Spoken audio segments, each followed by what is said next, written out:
It's a beautiful day on the South Strand. Welcome to Conversations with the Hoff. I'm Steve Hoffman, your host, and with me in the studio today are Randy Oporowski, a fellow libertarian activist, and Trip Detmering, the executive director of Liberty Crack Media. Trip, how about telling us something about the wonderful world of Liberty Crack Media? I know there's a lot going on. Well, I'll tell you what, we keep getting more and more equipment. Thank you, listeners. I encourage people to still help and support us because this is not inexpensive, unfortunately, but we do want to get quality entertainment to you. So go to our webpage, libertycrackmedia.com, and go ahead and pull out your wallet, put out your card, give us a little bit of love for all the things that we do today. And also, today is going to be a special day because we are recording multiple sessions of podcasts. We're going to have our this beautiful Conversations with the Hoff, which is really taking off, Steve. I've sent you some information on the uptick on listeners that you've had. And we're also looking forward to the uptick of listeners on our newest podcast, Microphone, not Microsoft, Microphone Monkeys. So that'll be coming today. And so next week, you're going to be hearing some wonderful introductory episodes coming out. Thank you for sharing that with us, Trip. The studio is looking great. You know, I'm going to have to stop wearing my bib overalls because it's clashing with the decor. But or we'll have to bring in some bales of hay or something. There you go. Make you feel at home. During our last episode, we discussed action that we could take to stop our country's slippery slide down the road to socialism. And we talked about it's important that in order to do that we return to a constitutional limited government. You know, like the one described in Article 1, Section 8 of our Constitution. Well, today we're going to continue to talk about how we can stop the slide to socialism, and it's going to be about the importance of individual liberty to return to a nation that respects and honors the concept of individual liberty. Sounds like it's contrary to the warm glow of collectivism. Well, we're going to talk about that because there's a lot of discussion out there. What are rights? What actually defines the rights that we have as Americans? And we're going to talk about what rights means in a collectivist society versus what rights means in a free society. Also, we're going to talk hopefully a little bit about where do our rights originate from? And most importantly, do we still have those rights that were so cherished by our founding fathers? Or has our government grown so big and omnipotent, that's a big word, that we no longer enjoy the same rights? So these are all important questions. So it might be time to start the conversation. Randy, what do you think about the concept of rights in a free society versus a collectivist society? Rights are the core of liberty, core of a free society. During the founding, you had people like Rousseau that thought rights came from the collective, came from the government, and John Locke and Spinoza and Thomas Jefferson had a very novel idea that maybe humans are not government property and they actually have individual rights from nature. Nature's God. Jefferson said in the Declaration, we are assuming powers of earth to which the laws of nature and nature's God entitle us, where Rousseau and William Blackstone, who was a judge in Britain, who was also influential to Federalists, which is another subplot of the founding, they thought rights literally come from government. Yeah. And whatever government bequeaths up to you. And Locke and Spinoza and Montesquieu and Jefferson had the exact opposite view. And they're the sole reason we have a Bill of Rights in the Constitution, too. Yeah, very good. So in the United States, our rights as defined, as talked about in the Declaration of Independence, you're right, they're natural rights. They existed before government. They're unalienable. They cannot be taken or surrendered. They're universal, and this could be a touchy one here today in our current situation. They're universal. They belong to all people. Interesting. And the very reason that government exists is to preserve and protect our individual rights. Now, what about collectivism? How many of you know about Eleanor Roosevelt and the Universal Declaration of Individual Rights? Well, if you research that, it consists of over 30 articles. Anybody else know anything about it? You want to comment on it? Yeah, boo. So these rights cover everything from the right to life, liberty, and security. No one should be held as a slave. Cruel and unusual punishment, you can't have that. Everyone will be recognized under the law. Very good. It sounds also nice. So nice. Isn't that nice? And also everybody's protected from discrimination. You shall not be subject to arbitrary arrest, detention, and exile. But then it gets a little bit weird. Very weird. A little bit. Oh, then it gets. Okay. Everyone has the right to a standard of living adequate for the health and well-being of himself and his family, including food, clothing, housing, and medical care, and necessary social services, and the right to security. In the event of unemployment, sickness, disability, widowhood, old age, and other lack of livelihood in circumstances beyond his control. Now, what does that sound like? That sounds like breakfast at Tiffany's. That sounds like the Communist Manifesto to me, Yeah. but Well, now I think even today they would include now communications because everybody has to have a free cell phone to go with it. Yeah. but it gets even worse. Uh-oh. Article 29, Section 3 of the Universal Declaration of Human Rights states that these rights and freedoms may in no case be exercised contrary to the purposes and principles of the United Nations. Ugh. So what did we just say? That our rights were in existence before government, and government cannot take away our rights. Well, this looks like a case where if the United Nations felt like it, they could take away some of these rights. So we'd have to appeal to Liechtenstein to see if we have our rights. Well, and that's showing the difference between positive rights, where you have a right to assets and services from other people, and negative rights, which was the Lockean Jefferson view. Yeah. So that's the difference. That's the main difference between a collectivist definition of rights and a free society definition of rights. Obviously, in a collectivist vision, it takes a village, and the state will determine what rights they will graciously let you have. Sorry, that doesn't hack it in my libertarian world. You're so mean. I'm just, mean-hearted. Well, that ties into Rousseau, who was a huge influence on the French Revolution. His philosophy of politics was you submit to the general will. Locke's ideas were life, liberty, and property. Don't harm anyone if they don't harm you.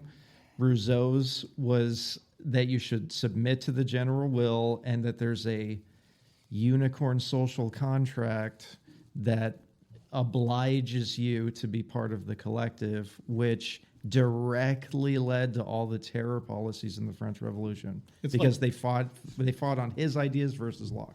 And Locke seems like he was the beginning of don't hurt people, don't take their stuff. Yeah. Locke's the beginning of systematic classical liberalism. Yeah. Randy is just a giant repository of historical information, and we're glad to have you on our show. He's a giant suppository. A repository. Oh, okay. So let's talk about the First Amendment right in our Constitution. freedom of speech, freedom of association. We have that with no infringement, right? Negatory. What happened during the COVID pandemic? That was probably the best example of government overreach that we've seen in this country in the last century. Oh, yeah. They definitely stepped on our First Amendment rights. The government put pressure on social media, all the news organizations, all the government agencies to only put out the approved narrative. Any other discussions that weren't consistent with the narrative were squelched. Yeah, no, that's Well, and it. also, But and we do have to remember that this started with the Trump administration and then put on steroids during the Biden administration. yeah.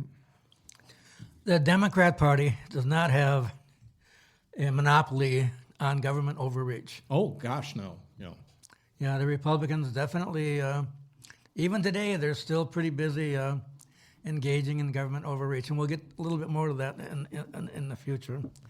So we really need to defend our First Amendment rights. During the COVID pandemic, everyone should have stood up and said, "We will not comply."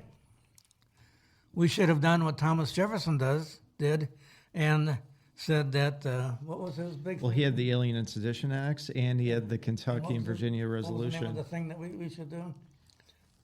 Oh, The with rightful remedy? you have a right to alter and abolish the government that's instituted over you, from the Declaration. I'm looking for the word, something, the rightful remedy. I don't know. He has a lot of Tree of Liberty quotes that probably apply there. So anyway, the people, Yada yada yada, and then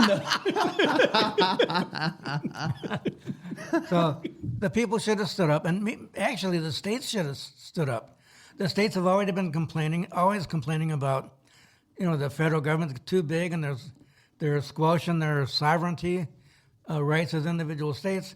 Every state governor should have stood up and said, "No, we shall not comply. We're not going to comply with your regulations during COVID. We're not going to lock down our schools. We're not going to lock down our churches. We're going to continue as the free state of Georgia or the free state of Alabama." Jefferson defended nullification. Yeah. Jefferson even defended secession.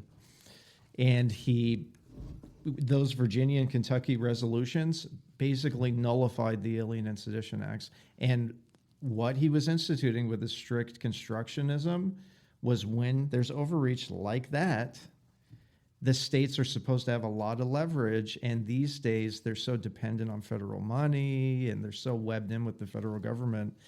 They just go along with whatever they're doing. comply. Yeah. They comply. Okay, so obviously the federal government, even today, has kind of ignored a lot of our First Amendment rights. And it's up to us Americans to actually speak up and say, "No, they're inalienable. It's not your business. You shall not infringe on those rights." Matter of fact, what does it mean when it says they shall not infringe upon it? It means the government shall not infringe upon it. And that's what's happening, especially with gun control. Well, yeah, especially with gun control. You're absolutely right with that. Yeah, we have the right to keep and bear arms, and that right shall not be infringed.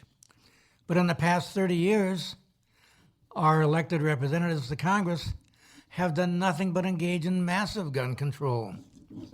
Here's just a short outline of just a few of the regulations that they've passed.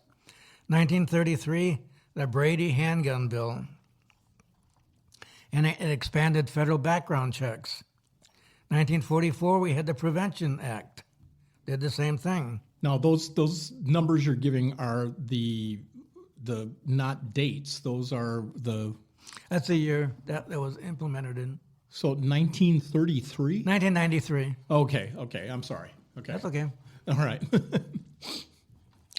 In 1994, we had an assault weapons ban.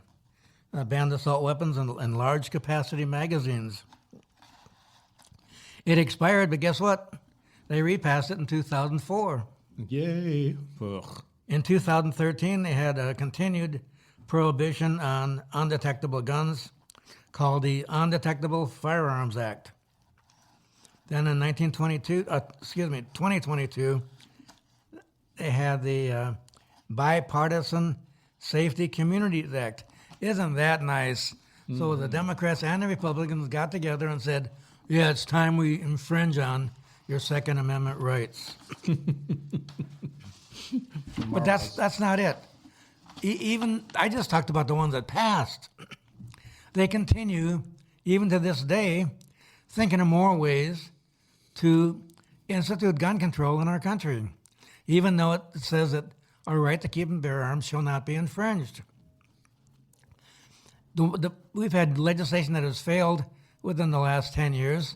Assault weapons ban, Manchin Toomey expanded checks, background checks, the Lori Jackson Act, which restricted guns under restraining orders, the Domestic Violence Gun Homicide Act, the Smart Gun Trigger Act, the Background Check Completion Act, the Bipartisan Background Checks Act, and the Federal Red Flag Extreme Risk Orders, which is the most egregious ban on our Second Amendment rights that I can think of. Yeah. And to give you an example of that, Tripp, how egregious do you think that is? On a scale or? Yeah, a scale of 1 to 10. On a scale of 1 to 10, I think it's probably a 9. Yeah, it's definitely a violation of the Second Amendment and our Fourth and Fifth Amendments. And to tell you just how bad it is, let's go back to 2018, November 5th, 2018, at 5 a.m. in the morning, in the sleepy little village of Ferndale, Maryland. 61-year-old Mr. Gary Willis answers a knock at his front door. It's the police. The Arundel County police officers were serving an extreme risk protective order, part of the red flag laws, that required them to confiscate guns from a man that they had never encountered and at a home that they never visited before. Mr. Willis refused to hand over his Smith & Wesson .357 Magnum. There was a scuffle, and the officers shot him dead. That ain't right. That ain't right on so many levels. And where I come from, they would definitely say, that dog don't hunt. So here we are in the United States of America, and the cops can show up at your house in the middle of the night without a warrant, without you being proven guilty for any crime, and they can shoot you dead for having a gun.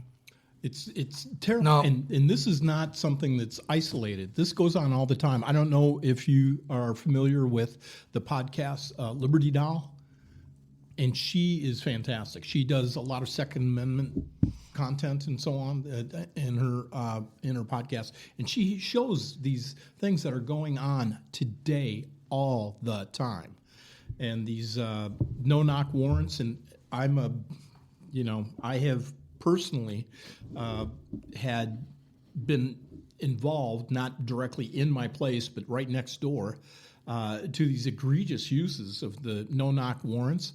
Even when the person's there, they're allowing they're at the police station and they can give them keys and everything else. They prefer to come break the door down and ransack the place than to quietly go in, unlock, and not damage things. And they do it repeatedly in order to, the state is just out of hand. It's out of hand. Well, continue on. That's my rant. Sure, no, that's great. One of those pieces of gun control legislation that I talked about actually provided additional funds to states and municipalities to teach the local governments and police officers how to implement red flag laws. They probably got those funds from confiscating it from the people that they Yes, and we shall definitely get the civil asset forfeiture. That's right. As part of our next topic. Well, and during Katrina, they confiscated a bunch of firearms under emergency powers, too. Oh, yeah.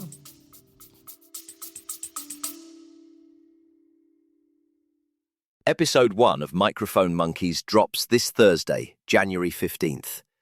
If you are into sadism, or just pain in general, tune in on your favorite podcast platform like Spotify or Apple Podcast and more.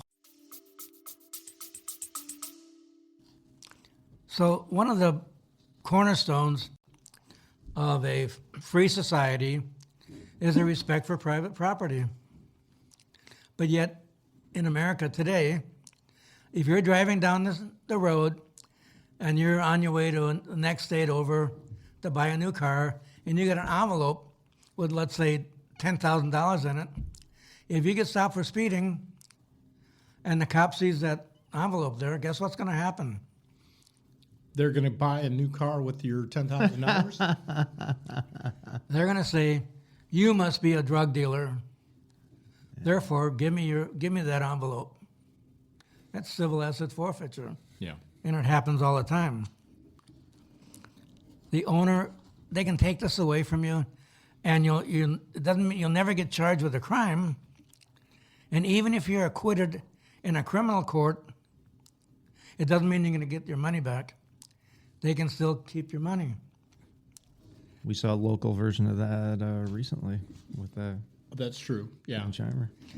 And yes, Trip, this does happen a lot in the United States, and it should never happen.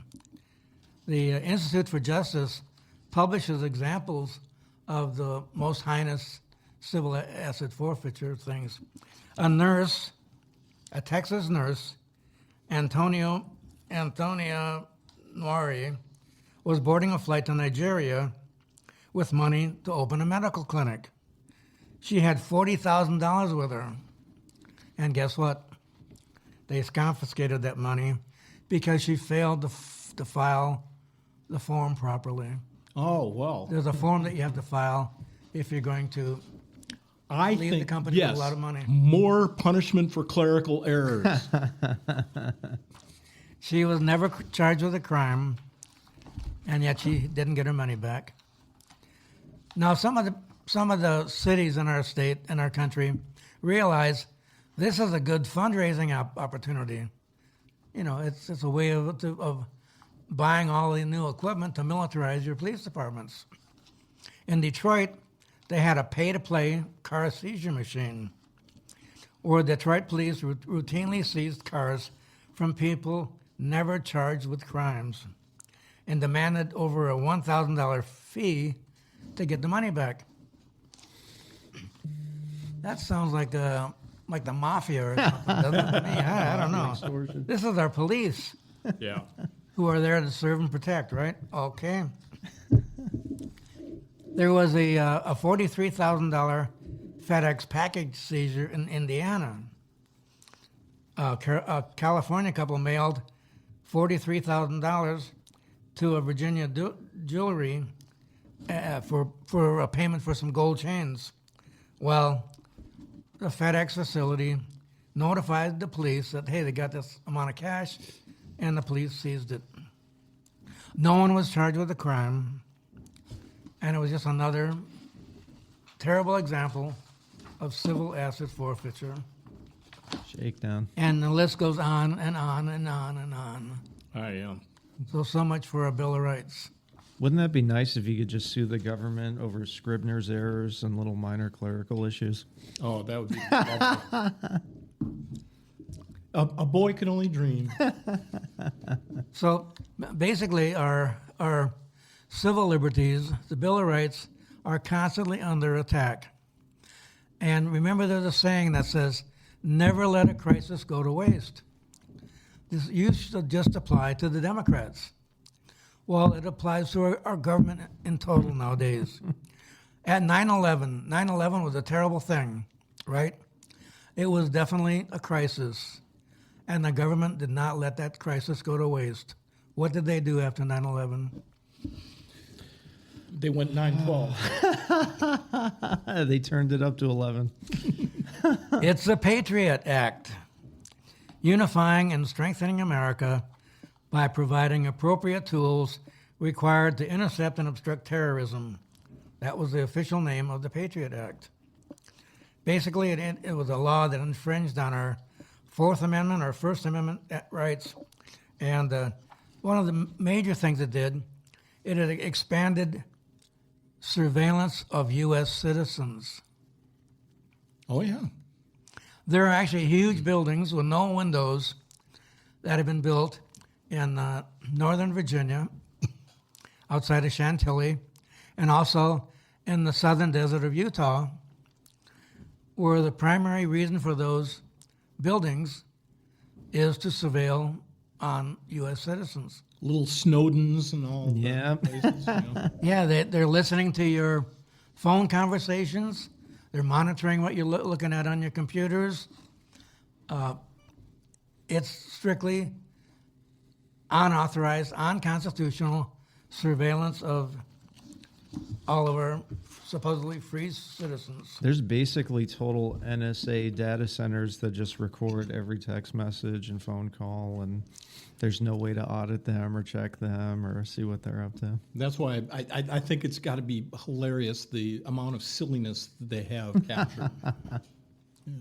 We're supposed to have Fourth Amendment rights that prevent, if they want to talk to us, if they want to go to our home, if they want to look at our stuff, they have to have a warrant.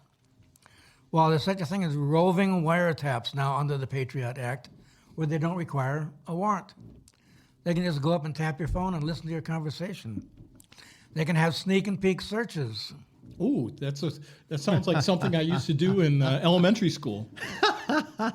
Now, they can do this search. Eventually, they need a warrant, but the warrant can come after they've already done the search. Oh, boy, that's... I'm sorry, but again, that just ain't right.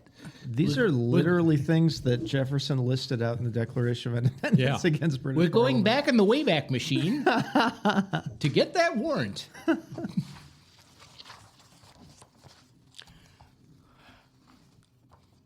So obviously, we've gone to a point where the federal government is definitely infringing on our individual liberties, on our rights, on the definition of our rights as it's outlined in the Declaration of Independence and the Bill of Rights. So in summary, if we're going to reverse our course on the road to socialism, we've got to become the land of the free. We must embrace the original definition of individual rights. We must also insist that the primary purpose of government is to protect and preserve those inalienable rights. And I'd like to close today by reading a quote from one of my heroes. I think he was addressing either the World Economic Forum or the United Nations. And what he said was, "We come here today to invite the Western world to get back to the path of prosperity. Economic freedom, limited government, and unlimited respect for private property are essential elements for economic growth. The impoverishment produced by collectivism is not a fantasy, nor is it an inescapable fate. It's a reality that we Argentinians know very well." And that was spoken by the libertarian president of Argentina, Javier Milei. Of course, that's the English translation. That's Right. not Oh, yeah. the direct quote. I will now say that again in Spanish.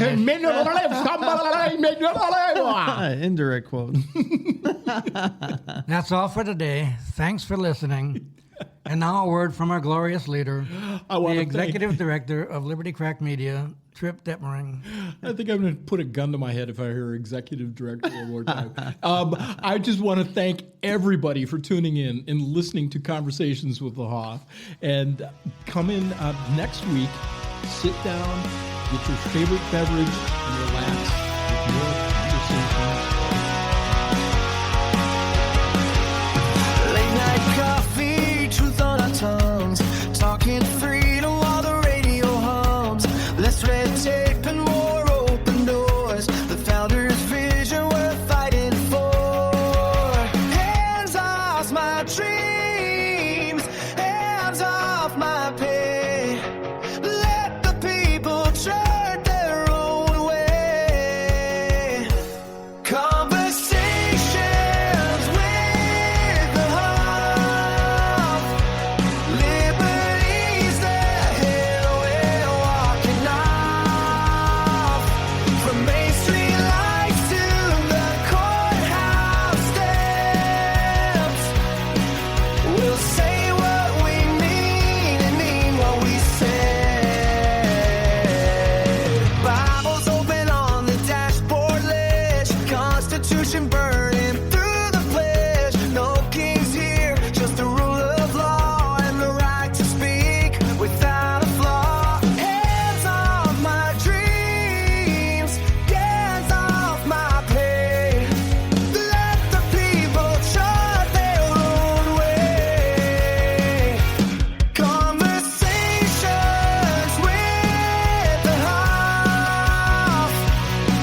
under God.